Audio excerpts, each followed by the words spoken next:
Hello friends, রাধুর রসই থেকে আপনার সবাইকে স্বাগত। আবার আমি হাজির হয়ে গেছি আমার রেসিপি নিয়ে। আমার আজকের রেসিপি তাল। আগের দিন আমি আমার আগের ভিডিওতে তালের মালপোয়া রেসিপিটা আপনাদের সাথে শেয়ার করেছি। সেদিনই তালের পাল্প আমার কিছুটা বেঁচে গিয়েছিল, আর সেটা দিয়েই আজ আমি তাল ক্ষীরের রেসিপিটা আপনাদের সাথে শেয়ার করব। আমি আলাদা করে ইনগ্রিডিয়েন্টস কিছু দেখাচ্ছি না। এখানে আমি সেই বেঁচে যাওয়া তালের পাল্পটা নিয়েছি, আর এখানে রেখেছি দুধ। এখানে আমি হাফ লিটার দুধ গ্যাসের উপর বসিয়ে দিয়েছি ভালো করে ঘন করে জাল দেওয়ার জন্য। দেখুন দুধটা ফুটে উঠেছে। তাল ক্ষীরটা আমি গুড় দিয়ে দেখাবো, আপনারা চাইলে চিনি ইউজ করতে পারেন। আর রেখেছি একটু নারকেল কোড়া আর একটু এলাচ গুঁড়ো। এই সামান্য ইনগ্রিডিয়েন্টস, এটা দিয়ে আমি তাল ক্ষীরটা রেডি করব। প্রথমে আমি এখানে দুধটা বসিয়ে দিয়েছি জাল দেওয়ার জন্য। ওদিকে দুধটা ঘন করতে বসিয়েছি, আর এদিকে তালের পাল্পটা আমি একটু ভালো করে আঁচে জাল দিয়ে নিচ্ছি। তালের পাল্পটা জাল দিতে দিতেই আমি এখানে মিষ্টিটা অ্যাড করে দিচ্ছি। 4 থেকে 5 টেবিল চামচ গুড় এখানে অ্যাড করে দিলাম। দিয়ে তালের পাল্পটা ভালো করে একটু নেড়ে চেড়ে জাল দিয়ে নিচ্ছি।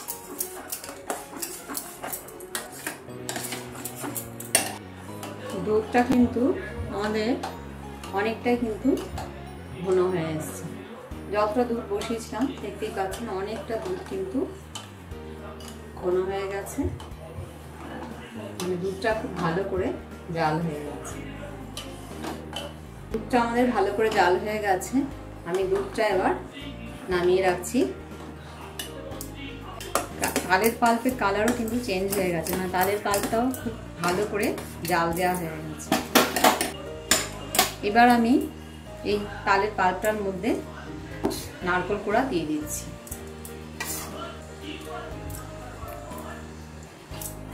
দু চামচ নারকেল কোড়া দিয়ে আবার এটা আমি ভালো করে একটু জাল দিয়ে দিচ্ছি। অল্প একটু নারকেল কোড়া দিলে তাল ক্ষীরের টেস্টটা কিন্তু খুব ভালো হয়। আবার একটু ভালো করে এটা নেড়ে নিচ্ছি। তালের কাঁচা ভাবটা চলে যাওয়া অবধি এটা ভালো করে কিন্তু একটু জাল দিয়ে নিতে হবে। আমি আর একটু নারকেল কোড়া এতে অ্যাড করে দিচ্ছি।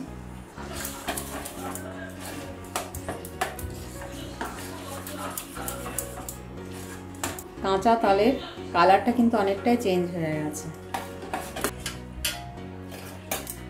তালটা আমাদের ভালো করে কিন্তু দুধ দিয়ে আর নারকেল কোড়া দিয়ে জাল দেওয়া হয়ে গেছে।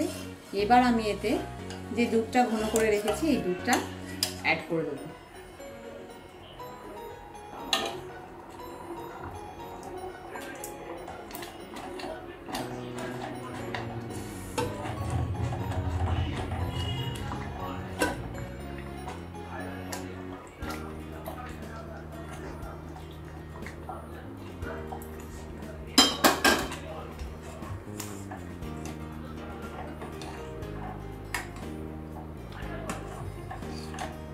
বাকি দুধটাও এখানে অ্যাড করে দিলাম। এবার দিয়ে তাল ক্ষীরটা ভালো করে একটু ফুটিয়ে নিচ্ছি। মিষ্টিটা আপনারা আপনাদের পছন্দ মতো দেবেন। তালের মিষ্টি যদি একটু বেশি থাকে সেক্ষেত্রে একটু কম মিষ্টি দিলেও কোনো অসুবিধা হয় না, কিন্তু যদি তালটা তিতো থাকে, একটু মিষ্টি স্বাদ কম হয় তাহলে কিন্তু মিষ্টিটা একটু বেশি দিতে হবে। আমি এখানে 4 থেকে 5 চামচের মতো গুড় অ্যাড করেছি।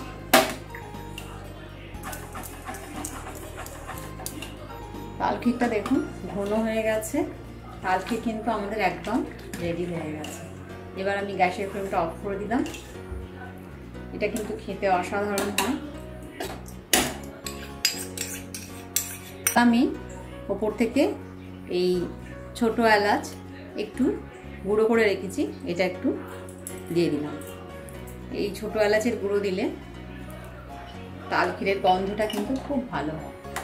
খুবই কম, অল্প সামান্য একটু ছোটো এলাচ আমি এতে দিয়ে দিলাম।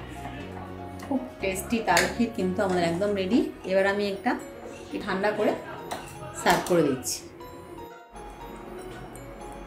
তাল ক্ষীরটা ঠান্ডা হয়ে গেছে, আমি এখানে তাল ক্ষীরটা সার্ভ করে দিচ্ছি। এটা কিন্তু খুব টেস্টি একটা রেসিপি, এক একজন এক এক রকমভাবে করে, আমি যেভাবে করি সেভাবেই আপনাদের সাথে শেয়ার করলাম। ওপর থেকে একটু আমি নারকেল কোড়া ছড়িয়ে এটা সার্ভ করে দিলাম।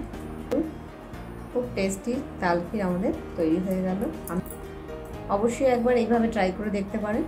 যদি ভালো লেগে থাকে রান্নাটিকে লাইক ও শেয়ার করার অনুরোধ রইল। নতুন বন্ধুদের আমার সাবস্ক্রাইব করার অনুরোধ রইল। পাশে থেকে বেল আইকনটা অবশ্যই প্রেস করবেন, তাহলে আমার নতুন নতুন রান্নার আপডেটগুলো সহজেই পৌঁছে যাবে। সুস্থ থাকবেন, ভালো থাকবেন, ধন্যবাদ।